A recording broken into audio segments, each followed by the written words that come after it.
Live from the Washington DC area, all empowered citizens need to know about intelligent use of resources, smart governance, inclusive communities, smart industry, and healthy, thriving urbanization. This is Smart Sustainability, the TV talk about shaping a sustainable future in the digital age with Nicolette DeVidar. Welcome to Smart Sustainability tonight. We're going to England this evening. People perish without vision, says the scripture, Proverbs 29. The question is, what vision is actually meant and what are we actually talking about? Since the death of Queen Elizabeth II, the monarchy has been in the media attention spotlight all over the world constantly. We want to look at it today from a slightly different angle. We hear all the time about what the royal family does and doesn't, how some people like it and others perhaps don't, the relevant or non-relevant values of what they stand for, values we have lost with the death of the Queen, as Megyn Kelly pointed out. The press is mostly about members of the royal family, but rarely do we hear about the people who actually engage with monarchy, not in a serving capacity, but as people, what it stands for them, what it can do for children, and how it can fuel our personal inspiration to become, well, more. The story of how that's possible and how a brooch made for the Queen by sensory-impaired children led to a whole chapter of planting seeds of hope, our topic tonight. When we hear about monarchy, it's usually about individual members and the institution, rarely about the allegorical meaning of monarchy and what it actually represents on a deeper, non-physical plane. There is such a thing as the monarch butterfly, for example. The butterfly symbolizes transformation from one being to a higher being. The monarchy as an institution on Earth represents several of these non-physical concepts, actually, that apply to all of us, but very few are aware of. The call to develop a noble character, for example, the devotion to a higher calling, purpose, answering to God, and of course, the service or the concept of service for something greater than oneself, as well as remembering where we humans all come from divinity itself. Once we realize that origin within all of us, in all its facets, and of course with all the responsibilities that come along with it, we can truly identify with Tolkien's Return of the King in Lord of the Rings. When we understand to have the Creator in you take the seat on the throne, becoming a fully developed human being in the original sense, spiritual and earthly, then you too become a monarch, a sovereign of your own world, which really is the calling of our time, going into your full, our full potential, growing beyond perceived limitations and accessing that constantly expanding nature of the universe, which is also the nature of your spirit, constantly expanding. So while many of us were deeply touched by the death of the Queen for different reasons, one of them also fearing that many of the values she embodied, such as dignity, public service, reliability, stability, would go out the window, I'd like to invite you to see this perhaps also as an invite to bring more of exactly these values consciously into our life. We all can serve. We all can strive for dignity and bring stability into our lives. Now, striving for something more, reaching above and beyond your own limitations, how that can be done and is achieved can be demonstrated by my guests tonight. Joining us tonight from Vincent School in Liverpool for School for Sensory-Impaired Children, Dr. John Patterson and Connor McSorley. Now, St. Vincent School in Liverpool has been engaging quite frequently with the royal family and other celebrities, actors, etc. on real issues that count in life and brought the children's creativity forward like no other I know of. Teaching the world and the visually impaired children a different way of seeing and opening up a whole new universe. Now, what that means, I want to give you a quick example right now. Amazing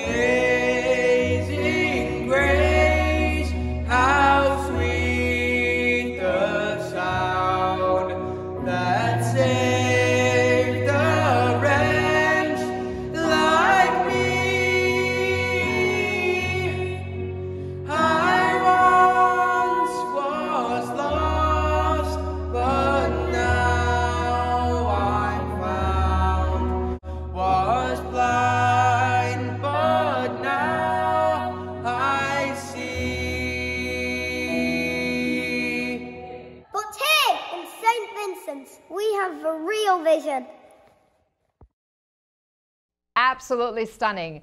Welcome, Dr. John Patterson, headmaster and creative mastermind of those brilliant activities the school engages in, from climate action to planting and distributing seeds of hope around the world to a greenhouse where they produce their own greens. And Connor McSorley, debate teacher of visually impaired children at St. Vincent's.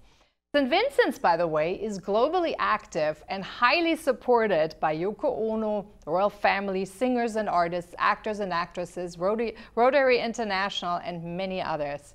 Great to have you both on. Thanks for joining us from Liverpool at this late hour, actually. A big wave from across the pond. It's great to be here. Awesome.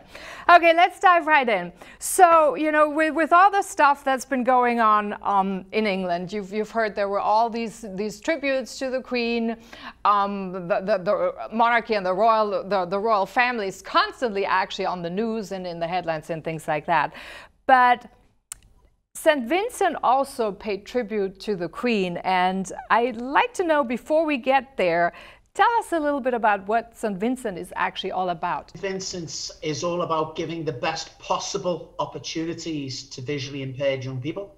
And it's all about finding employment and routes to employment for our young people here in Liverpool. But where they are the trainers of the trainers, teaching other visually impaired young people around the world how to access the technology and the ideas that we're sharing with the world. So it's all about routes to employment, where very high, nationally and globally recognized, very high unemployment rates for visually impaired young people, and indeed less friendship groups due to the lack of access. So it's about opportunity and employment. And you know what, Her Majesty the Queen was all about supporting people and supporting people wherever she could. So it was wonderful that we got a beautiful letter from her, which I'd like to share that with you later on as part of our remembering our Queen.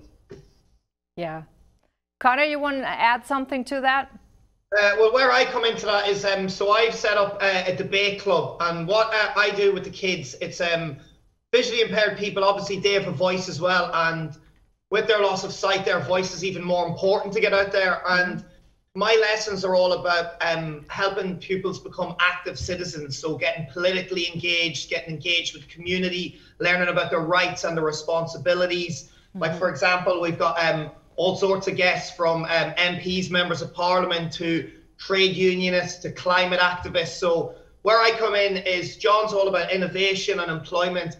I'm about helping them get them attributes to become positive citizens and in society, really. So as I say, encouraging them to vote, encouraging them to talk about controversial topics, encouraging them to be more sustainable and recycle and involved in their local community, engage with the police and the fire services. So it's a whole wrap around just preparing them for all aspects of life after they leave school, and to be good, positive members of society and give as much as they can, because that's what these people, our pupils, want to do. They just want to be like anyone else. They want to go there into the world with the tools to be achieve as much as they can, and be as happy as they can. Well said. Yeah. Now the Brits actually, you have a culture anyway of debate. I think much more so than we have here in America, and it seems that, you know, kids get taught that in school also, and there is more of a culture of not feeling quite so, how should I say that, hurt, or you can't say things anymore because you feel that, you know, somebody gets offended or so. When you work, Connor, with sensory impaired kids particularly, how do you sort of go about in teaching a really good debate skill and still have the sensitivity to make sure that no one feels hurt, or you don't tread on somebody's feet, so to speak? I think it's just about creating a safe environment where everyone feels that their opinion matters, but that they also respect the other people there as well, because there can be two sides to every coin. So I'm about, as I say, in debate club especially, you want to engage in these more controversial topics. Like, for example, we had a debate this week in school about, now that Queen Elizabeth is dead, are the royals still going to be relevant going forward in the future? And not everybody agrees. Some people are royalists, unfortunately. Some people are slightly anti-royalists, and it's there's lots of different debates like this in society, and it's about having your opinion heard, but then having that respect. As I said, we have rights, but we also have responsibilities. Yeah. Treat people how you want to be treated. Yeah. Listen to others the way you want to be listened to, and that's what we're all about in this school. It's about be Yeah. free, be confident, be open, but also have that respect for other people. Yeah. So it's a fine balance, and as you know yourself, debates can get heated, arguments, but when it's always in a safe space where people respect each other, I think you can get positive outcomes out of it, and people can find compromises. We mightn't agree with everything in life, but it's all about finding compromise and seeing things from other people's perspectives. Yeah, yeah, that's a real good one. And actually, I'm going to ask you about, you know, what young people think about monarchy, particularly in the UK going forward at a later point. But first, I want to hear a little bit about the tribute that your kids gave to the Queen. John, can you tell us a little bit about how exactly that all came up with the brooch and the Queen? And I absolutely love to. You will know that the poppy is a great symbol of the Great War and the Second World War, to remember all of those that were lost. So way back in 2015, our children, we decided to go back to the battlegrounds of the First World War to commemorate sight loss in the Great War, because there was a great battle, the first ever gas attack, and many soldiers were blinded. Nobody really knew what to do with all of these soldiers coming back blinded. And the two major charities in the UK, the RNIB, it was called St Dunstan's, now UK Blind Veterans UK, the two major sight loss charities in the UK came from that gas attack. And we went with veterans, with Second World War veterans, Korean War veterans, police officers, fire officers, and VI children. And we went to the very site where the gas attack happened, and we commemorated that sight loss. But what we did do, we made a series of poppy brooches. You can see what it looks like here. And they're made out of ceramics, right? Large scale ceramics. Yeah. Now the first ever poppy we gave to him, sent to Her Majesty the Queen. And we thought, you know, we really wanted her to have that poppy. Now, when you say you gave it, did you send it to her, or what exactly? Yeah. How did you pass it on? Great.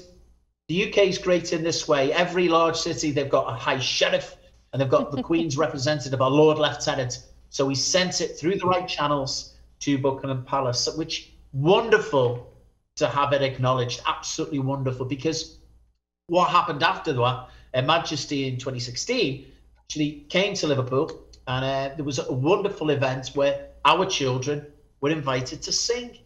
So we thought what we'd do is we'd write to Her Majesty and say, you know, it was wonderful because the children who sang were Duke of Edinburgh Award recipients. Now, the Queen's husband, the Duke of Edinburgh, set up a wonderful, it's like an alternative qualification called the Duke of Edinburgh Award. And our children were Gold Award recipients as visually impaired young people. So we connected everything together. We got the most beautiful letter back from her, encouraging us and encouraging the children. But that all led to something else. What can we do in Liverpool? What can our young people do for blind children around the world? And it encouraged our children to work together, and we set a series of projects off. There are many different projects. There's the Journey for Peace musical, and the Journey for Peace comics, Magic Bench comics, a lot of different projects. But what they're all about is showcasing our young people's skills and strengths and abilities. The spin-off from wait a minute here for a second. Children design ideas that can help them access education. Yeah. Wait a minute here for a second. Yeah. So what you're saying is all these projects came about as a response because of the encouragement from the Queen? A lot of them did, yes, because when you get an encouragement from Her Majesty the Queen that encouraged the children to carry on with their ideas, you've got to imagine what happens, not just before an event where the Queen arrives, but afterwards. It really sets up. You have to be there. Trickle down effect. Yeah, well, it's more like this super explosion of positivity, and you want to carry that positivity on.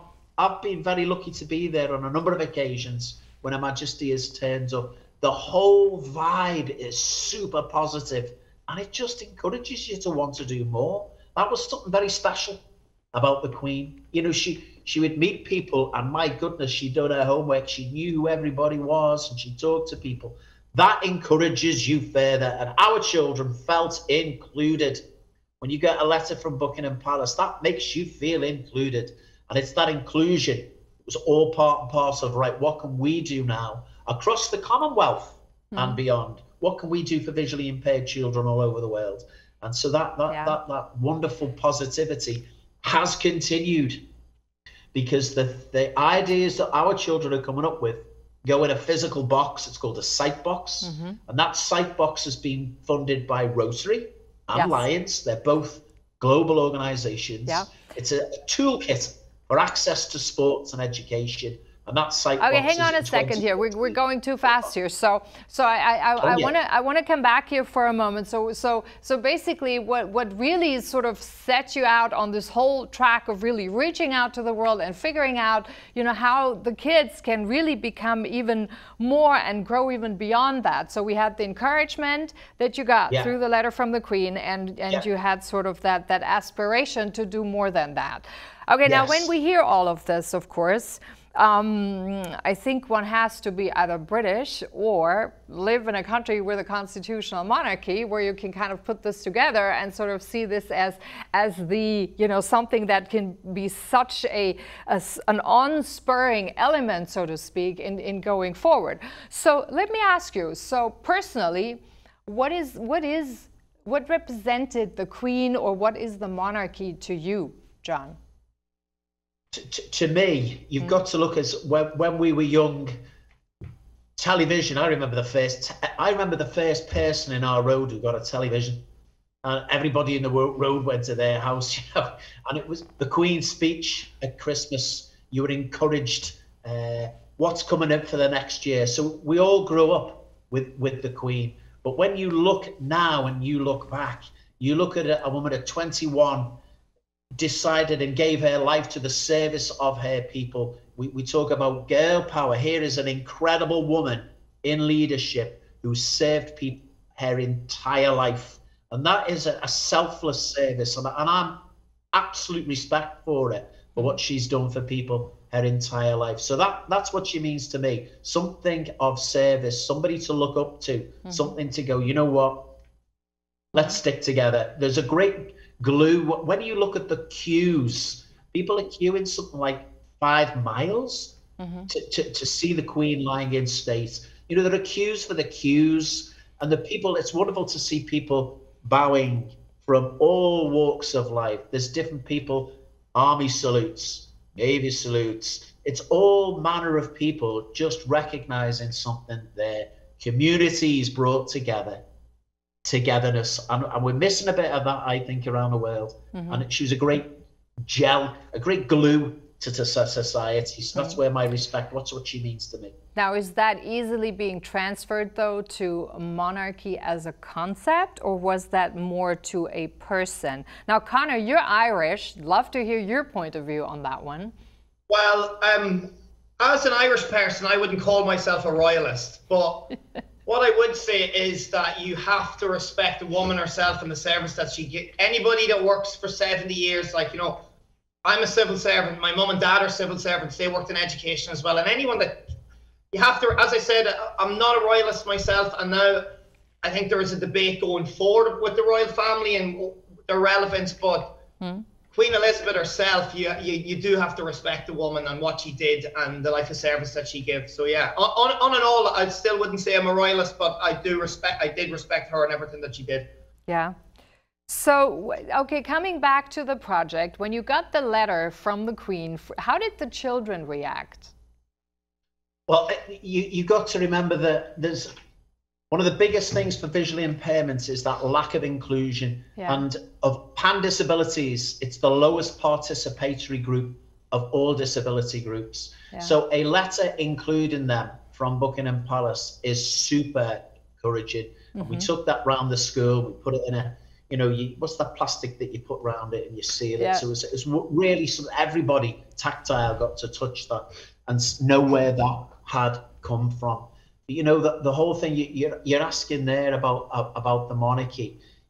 Prince Charles has served his people as well for years. And for years, he was talking about climate action for years. And he took a lot on the chin there when people saying, oh, what's he talking about, this climate action stuff?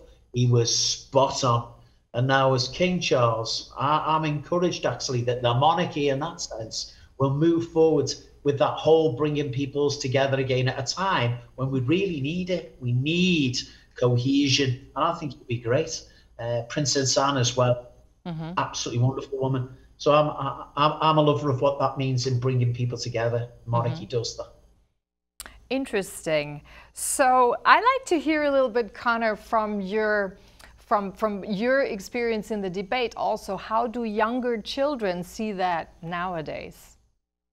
Well, it was actually quite interesting this week when we talked about it, because as I say, the kids in this school were so encouraged by the work that we do with the Royals. So it was just quite a formative debate. We discussed the money that the royal family bring in tourism to the economy and stuff. We discussed how expensive they are and the working royals in comparison to Meghan and Harry. And young adults and young people, they are a bit divided, as I say, but at the same time, when a school is getting such support from an institution as we are from this school, they tend to be themselves, this school, pro-royal. So there was some debates about maybe some of the royal family maybe live exuberant life, maybe they cost too much to the economy and stuff like that. But then at the same time, the tradition and the institution. So it was an interesting debate with divided opinions, and you've heard that a lot this week across the country about,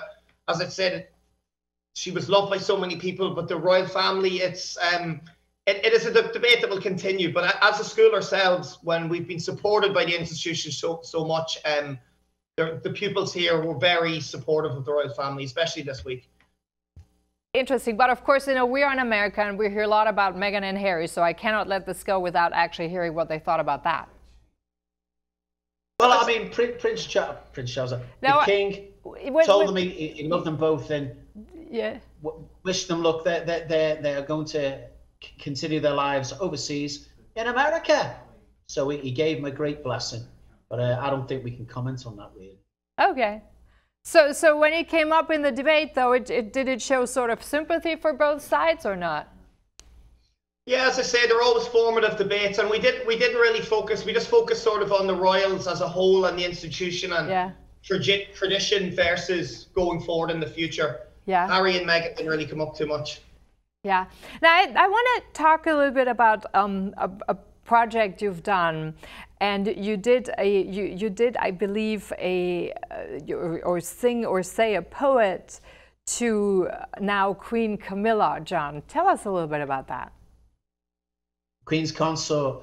Well, there's a wonderful thing called Poetry Together, and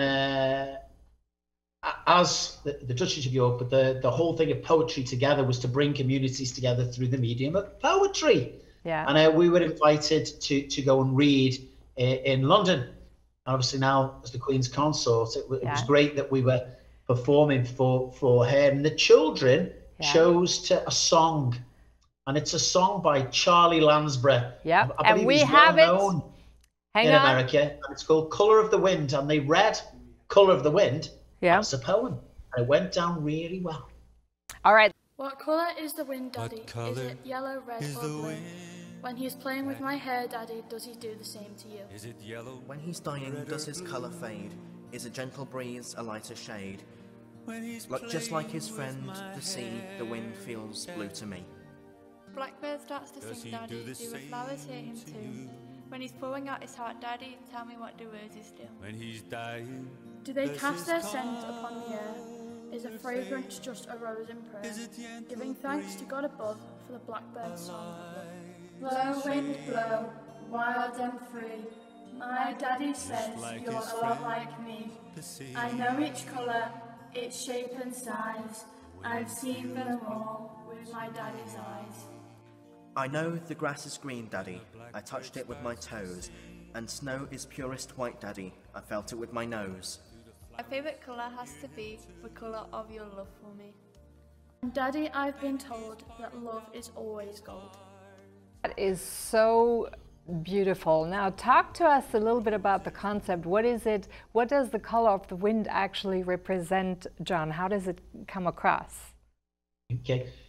The whole thing, this is about a boy who's blind, who's asking his dad, you know, what's the color of the wind? It's a beautiful reflection. And that song is known right the way across the VI community in the UK. It's almost like an anthem. You know, young children know it, their parents know it. It's something quite special. And I think Charlie Lansbury, he's a special guy himself. He's like a folk singer. He's well known, as I say, in the States. And he gave us the okay to use that song. He's a Liverpool fellow, he's a Scouser.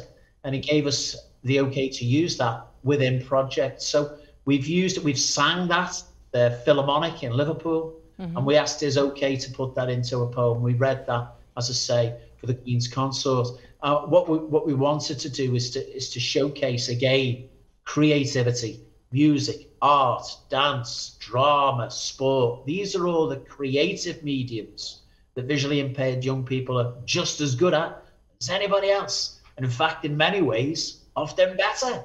And we use that to reach out into technology and demonstrate other skills and strengths for our young people, as we've talked about with the sight box. So it's all about creativity and what creativity can connect.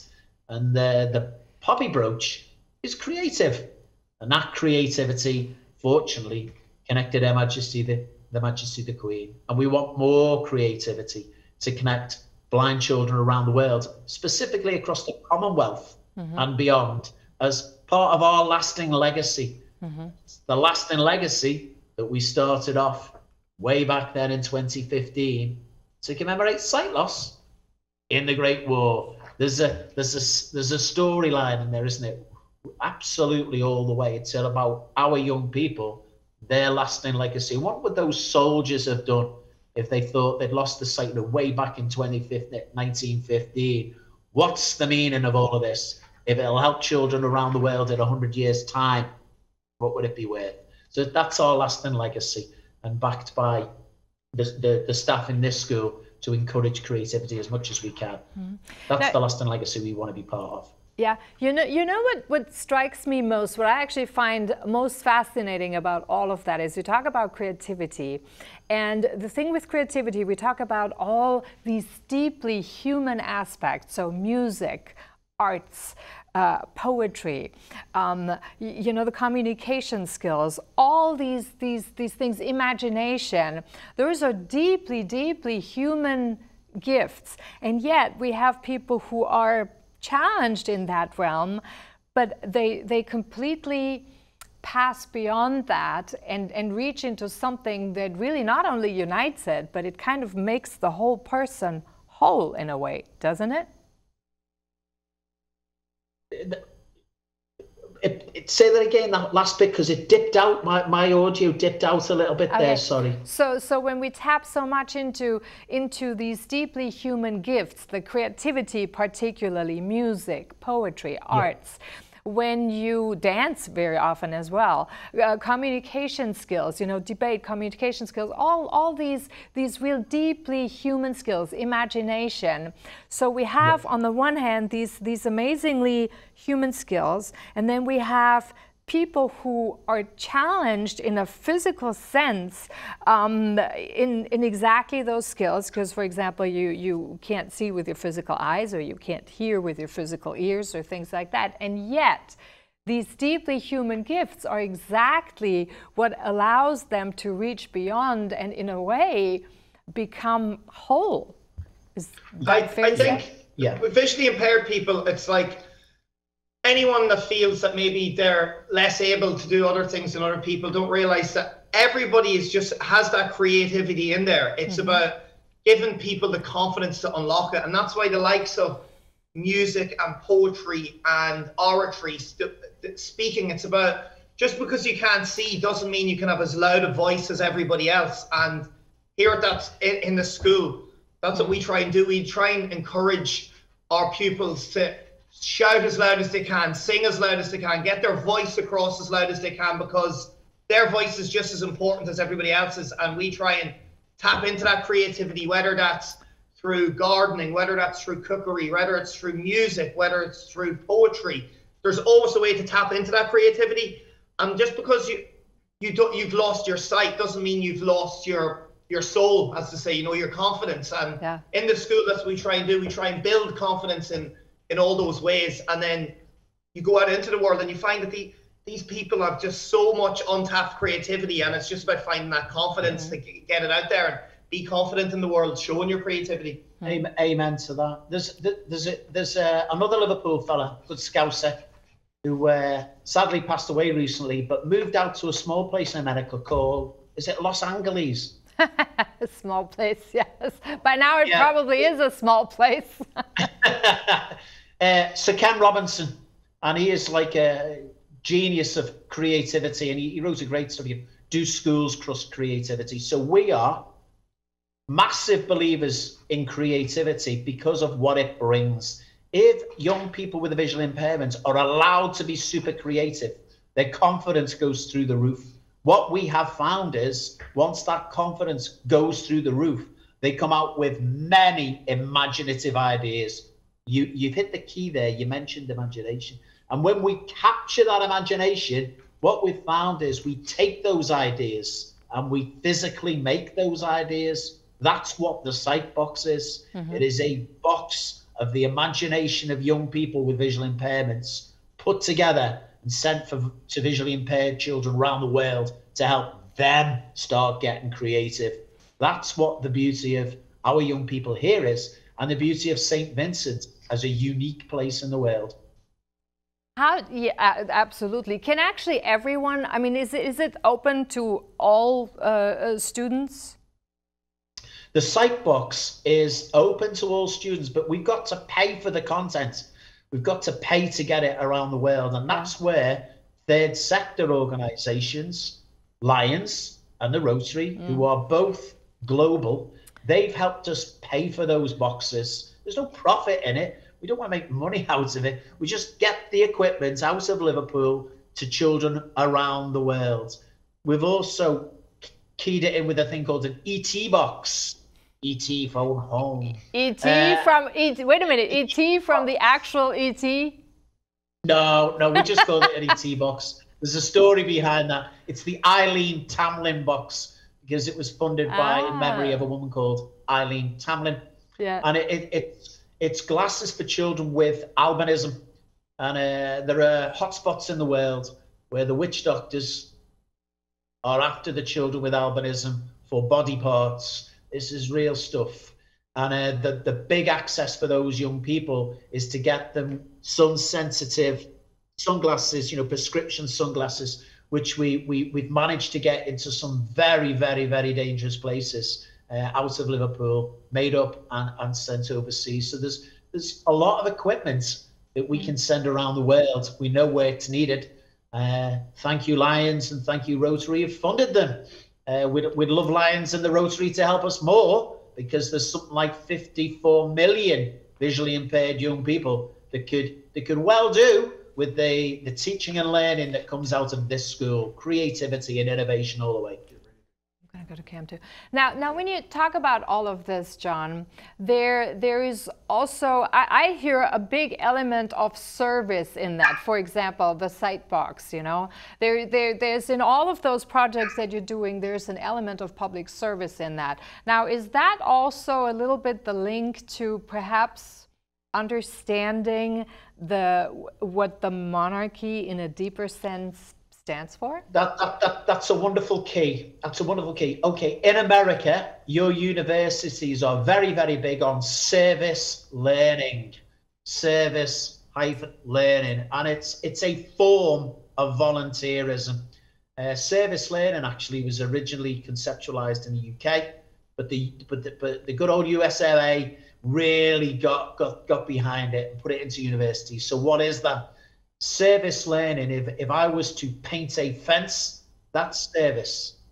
But if I was to get university students who are scientists and engineers, and we all came together and we researched actually the little pond behind that fence, and we found out what the community wanted, and we did something, that changed that community, that gave that community some resources or some additional help. Service learning is a very powerful form of community service. That is what the monarchy is.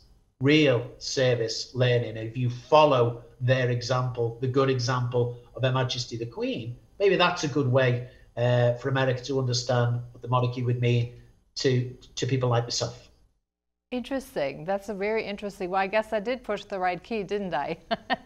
So let's talk a little bit about some of the key projects, because I know you do a lot of things. So there's the Sightbox, which is sent out all around the world.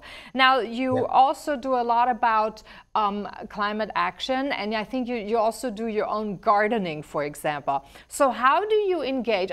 Let's start with this. How do you actually explain a world that, or a nature that's not just changing, but there's some parts that are dying in it as well? So how do you actually explain that to visually impaired children? How do you, for example, explain that, or how do you make them envision rivers that are completely polluted? How do you make them envision that, you know, air you can't breathe? So these are all fairly modern concepts that I think are not necessarily part of our imagination if you go back to, you know, our original spirit, because, you know, original spirit can imagine all sorts of things, but usually positive things. So how do you get this across? Do you know, you'd have to be in teaching and learning visually impaired young people for some time to understand.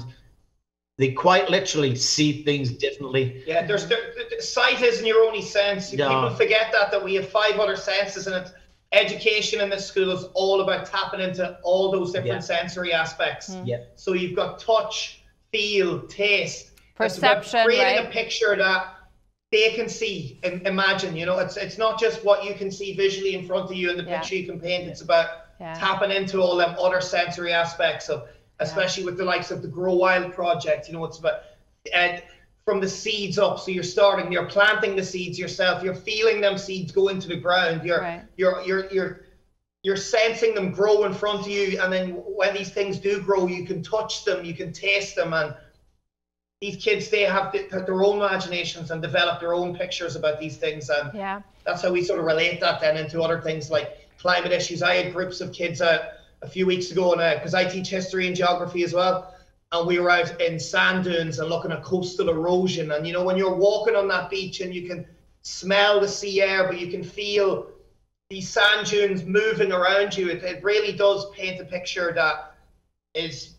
we mightn't think ourselves, but when you're using all your other senses, it's amazing what these kids can describe to you once you put them in the environment to be able to feel these things. The imagination of young people is limitless. And once you've captured that, they're teaching us something every day. That it's the young people themselves that come up with the innovation, the creativity. We can give you a good example of in a nice flow that'll feed into what we're doing about climate action. One of our young men wrote a story, The Journey of Peace. The Journey of Peace is about Liverpool statues sharing messages of love, justice, hope, and peace. Now, as a very sighted medium, we made his 7-themed story into 7 physical comics, which we gifted to communities on the internet. So sighted children are reading our young person's imagination, Joe Critchlow. But then we made that story into an American version, and we made it into a German version. So our young people's imagination is being shared around the world, encouraging sighted children to come up with creative ideas. This is called reverse inclusion. Now I want to ask you about something, Connor. That question I guess goes to you, because you mentioned before in a very powerful way, so that kids who can't see, for example, they feel it more. So is there, it seems to me there is perhaps a much more profound connection between the head and the heart because your perception is much stronger than is normally when, you know, we kind of see with we see first with our physical eyes, and then our brain, the thinker, comes in and makes all the judgments. Is that part different with blind children? It definitely really is. And as I say, I've been teaching here. This is my 2nd year here, and it really does alter the way you think when you're working with these amazing young people. Because as I say, we just look at something, we process the information, and we just think it in. As you said, we look at the ocean. Oh, there's a wave. You know, you see it. But what we don't really do is, when I was standing on the beach with those kids a few weeks ago, and you're standing and they're like, "Sir, listen to the wave, listen," like they're hearing 10 different noises that we don't hear. They're feeling things that we're just walking on the sand, where they're feeling every single grain, and they're feeling the movement, and they're smelling things around them. And you can really see when you're walking with a visually impaired people, how they're taking, like, just because they can't see, they actually take in so much more of their surrounding environment than we do, because we just use that one view of sight and we look at something and that's it. So for example, when you're crossing the road, we just look left and right really quickly, but visually impaired people will stand there and they will listen for the cars, they will listen for footsteps, they will hear lights blinking over their heads. You know, they're much more in the moment, I would say, than we actually are as sighted people. And it's something that you can really learn off of visually impaired people, is how to actually experience moments better and enjoy moments better. And it gives you a different look, and at least on life when you're with these people. And just, it does, I'm telling you, if you walk through a forest, or if I walk on a beach, or if I'm in a hustle and bustling city, you really put yourself in the mind of someone that's visually impaired. And I've done it recently because I'm actually running a marathon blindfolded to raise money, or raise awareness for visually impaired people, and to raise money for the school. And when you're running, it's this real scary thing at first when you're blindfolded. It's your. Have you done that? Have you done that before? So yeah. So last year I walked 10 miles blindfolded, and actually when we started school, when you start a job in the school, so Dr. Patterson makes all the staff do mobility training. So we're actually blindfolded and we're put out into experiences. We have to get on trains and go around the city and around the school to try and get a sense of how visually impaired people feel every day. But as I've been practicing running blindfolded now, and I'm running through forests and stuff, and you do really, like, once you get over that fear of I can't see, and you start feeling other things around you, it's something else. And it's something I recommend people should do sometimes, is just put a blindfold on and try and go for a walk on a beach, or go for a walk somewhere. And you take in so much more of your surroundings when you don't look at things instantly, when you use your other senses. Yeah, I totally agree. I actually tried this out, you know, to walk in my hallway at home, and I was just closing my eyes and trying to perceive where things were. And I will say, so the first time when I did that, I did bump into a lot of different things. But the second time, it did get a lot better, actually, also. So because you get more of a perception, it's fairly, and I think there's also a difference when you close your eyes and you envision your surroundings, and you sit still and you go practically with your mind through an area. It's easier to do, at least for me, it's a little easier to do than actually when you add the actual de facto movement. So that's another component to it, because you're trying to keep the balance, you're processing differently, and all these things. But when you take this concept, and I want to spin here a little bit and come back to growing food. When you think about that, we can actually, when you plant a seed and you feel it grow, how does that, what can you observe? How do your kids sometimes react when they grow a seed? I know you have a greenhouse there as well. So when they grow a seed, how do they sometimes express like their feelings as how it grows? Is it more like, first of all, is it purely imagination? And then second, can they actually, you know, feel the results? It's a whole thing here now. The children have a project called Grow Wild with the vice principal. They've really focused on growing from seed everything, and all of that goes into what's called the RHS, the Royal Talent Show. the RHS, the Royal Horticultural Society, and there's the tap show. And a number of years we've put all of our stuff in there. At the same time, we've gone to Great Dixter. If you've never heard of Great Dixter, this is an incredible place in the UK, the most incredible gardens. But they were quite overwhelmed where is that? with the way our children were growing. It's called Great Dixter. Wow. Where is that? It's in the beautiful countryside. I mean, there's a big country house and estate that was left to the gardener. And our children have been to Great Dixter, into the gardens, to see how things are grown. But the way that our children, we're teaching them how they lay things out, how they grow things so that they know where they are.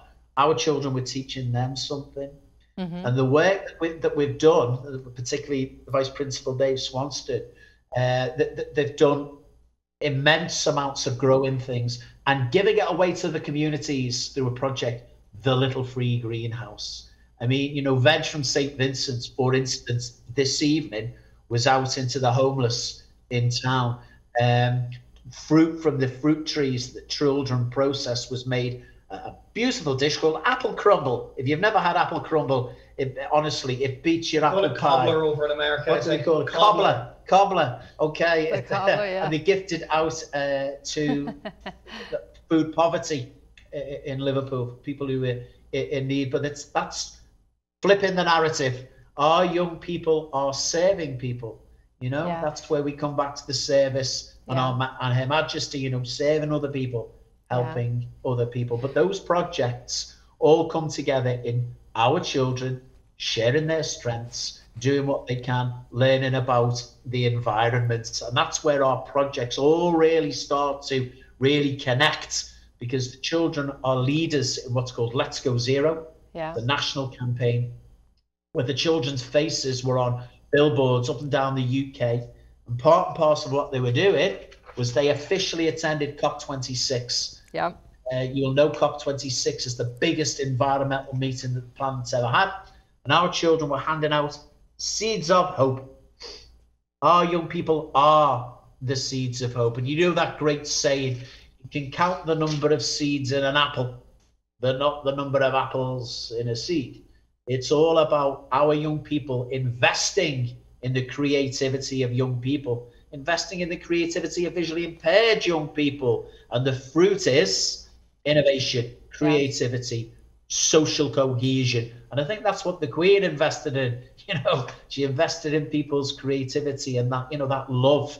If you invest in love, look what happens. These seeds of hope, the first packet went to Her Majesty the Queen. We sent them all to all major faith leaders in Liverpool. His Holiness the Pope got a packet, and we got a letter back from him, which was rather lovely as well. But these seeds of hope, Yoko Ono, Miss Yoko Ono, invited us to sow them at John Lennon's former house called Mendips. This is all about sharing creativity, but awareness of what happens when you invest in young people. And our young people certainly have some creative skills, because guess what? Without a vision, the people perish. And our children have vision. Actually, that brings up another interesting point that I want to talk about here for a second. So how can you take this concept forward a little bit? Because it seems to me that there really is a lot to learn from the heart and the head part, so from the perception, from the actual feeling the nature and feeling the seeds grow and feeling what's going on, and take this concept and make other people, other kids, learn more or integrate that more. What can we do about that? So yes, we hear about the great projects, we hear about all these wonderful things that you're doing, but so it's wonderful, but now I want to try to bring those together a little bit. So what could we do to use this and learn from that and really bring this service element, multiply the service element a little stronger and bring it out to the rest of us? Okay, we can work it the other way around. We know that there's lots of visually impaired young people around the world. We know there's lots of young people all over the world with other disabilities. There's young people in need everywhere. So we know that's the big picture that we need. What can we do? We're doing our little bit. And if we do our little bit, we encourage other people to do their little bit. Yeah, but when you say you do our little bit, hang on a second. So when you say you do your little bit, we know those are all those wonderful projects, etc. Now, what would you need other people to do their little bit? Okay. What we're asking for is people to replicate, do what we do in their local communities. It'll be slightly different, but adapt what we're doing where you are. So bear with me. The Journey for Peace comics are actually written also we did it for Washington and Germany. Repeat the learning resources that we've gifted out as examples where you are. The same that we're going to do what's called the Magic Bench. And the Magic Bench is, yes, it's again stories, but it's about climate action. Do what you can in your community. Where can you plant some wildflower seeds? What can you do where you are? The big picture is, how does that affect us all the way around the world? You know that thing, you know, if a butterfly in the forest, do you feel it through? Yes, you do. If we all do our bit, and I know that we are all connected. That's where the sight box comes in, because if we volunteer, there's a focus in there working with creativity and organizations that can share that creativity. We need to start working together more closely. The United Nations Sustainable Development Goals give us some keys there. 17 partnerships. Find what works in your community, find what partnerships you can get, and see if you can help people all over the world. And that's effectively what Her Majesty does with the Commonwealth, I believe. I know even this week as well, we've actually got a group of our pupils that are meeting people from the Boston Consultancy Group, which is one of the largest consultancy groups in the world. And the project is called Classroom to Boardroom. So that's another way our pupils are going to be meeting these consultancy firms that work with some of the biggest companies in the world. And that the pupils will be saying, listen, these are the things your company should be doing. This is what our small projects, how can you get them onto a global stage? So yeah, it's about our pupils trying to teach people all around the world about the good things that we do here. Yeah, but I'm not going to let you off the hook that easily here. So I do want to actually, I want to get to another point, because to me there is such an important aspect to this of feeling how things grow, of having a deeper sense of perception. So there is a more direct learning from that aspect that we can particularly learn from blind children or blind people and deaf people. So how do we package this and carry this out to the world so that people also understand that this is a different way of seeing and a different way of understanding, and there's a wider sense of perception? Yeah, it's all about, if you are looking at the resilience of visually impaired young people and their will to have a go, we'll have a go. I mean, I've been out with young people who wouldn't climb up a ladder, but our young people, I'll have a go. Let's have a go at that. They never stop surprising you. That is something we learn from. What we do learn from. And my big one is Martin Luther King. I dream of a world where my children, we judged on the content of their character, not the color of their skin. Well, a lot of our visually impaired can't see what color anybody is, and they treat everybody the same. That is something we should learn about. So what we desperately need in this world is people getting on with each other, loving each other. There's how many billion of us sitting on a rock, spinning around in the middle of space. And our children really are wonderful examples of how people can collaborate. And that comes back to the Queen and her service. Yeah, I was going to say that really brings us full circle, because that kind of also brings back the value in an allegorical sense of what monarchy in a spiritual sense. Remember the monarch, the butterfly that transforms from one entity into another, where that kind of ties in. And I'm not talking about monarchy as an institution on this earthly plane. Opinions on that may vary, but in terms of what that does on a spiritual level to each and every one of them, of becoming your own sovereign, there it actually ties in. There are higher values that we can aspire to, right? Amen to that. Yeah, all the way there with you. Absolutely. So, Connor, you have something else to add? Yeah, it's just really, as I say, as you're saying, how do you get a sense of that plant growing from a seed into a plant? It's about appreciating things more. When you look, if you're lost of sight, as I say, it's so inspiring to work in this school because the kids just every day surprise you, and just the positive attitudes they have. If you came into the school, the kids here are always smiling, and they never let one impairment get them down. They just enjoy everything else in life, and they use all their senses, and they feel that plant grow. I watch these kids in greenhouses. They listen to that plant. They smell it, and it's just, you get a sense of just appreciation by looking at them and how they feel the world around them, and it's something to when really, they smell it. When they smell it, Connor, can they actually, do they describe it, like how they perceive it? It's just to get such emotions from smells as well. Like it brings memories back, or it brings feelings of happiness. And I think, as I said, because we just look at something, we don't really appreciate as much as a visually impaired person does. And from working with visually impaired people, you learn to sort of use all your senses to appreciate things.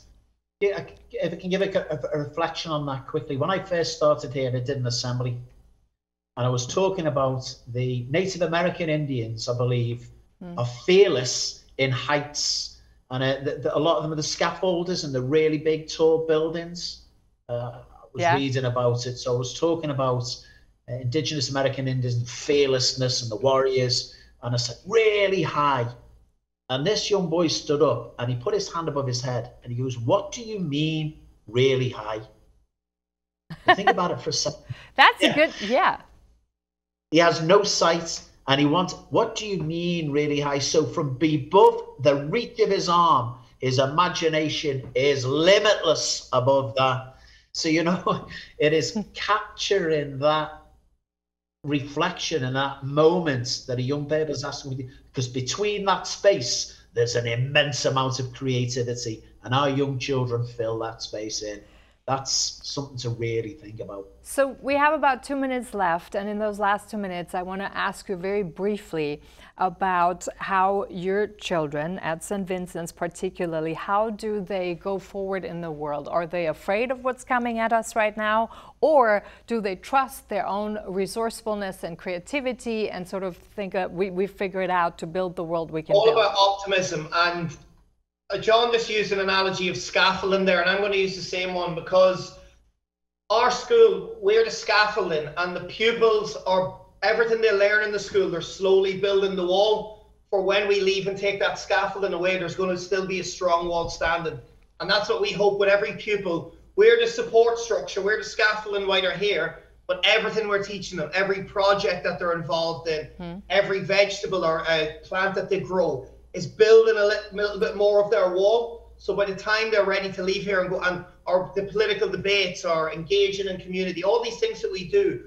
are adding on to them layers of that wall. And then once they leave here, we take the scaffolding away, and hopefully that strong wall stays, and nothing's going to knock that wall down, because they've learned everything about adversity and about overcoming obstacles and facing the world. And that's what we hope is. We hope that we give them that foundation to go out in and be the best humans and the best people that they can be. Yeah, that sounds awesome. Thank you so much, both of you, for joining us now. Of course, the people who want to see some of the projects, they can go to St. Vincent's website, correct? You can actually take a look. And then I guess, John, if somebody has questions in terms of how to replicate in the United States, I'm all going to send them your way, right? Amen. Also, just quickly, can I just plug as well again, on the 19th of November in Sefton Park, I'm running a marathon blindfolded, and a lot of my pupils will be joining me on the day as well. And we do have a fundraising page, so it's justgiving.com/run for St. Vincent's. Thank you. So if anyone wants to kindly donate for that. Thank you so much. That's it for tonight. Thank you so much, both of you, for coming on, of course, from Liverpool at this late hour. Thank you so much for watching. As always, you can go to the Twitter feed and my Twitter feed. You can go to our Facebook page and you can read up a little bit more about that. And if you do have questions for John or for Connor, you can contact me and I'm happy to forward it, or you can go to St. Vincent's website. Have a good night and a wonderful week.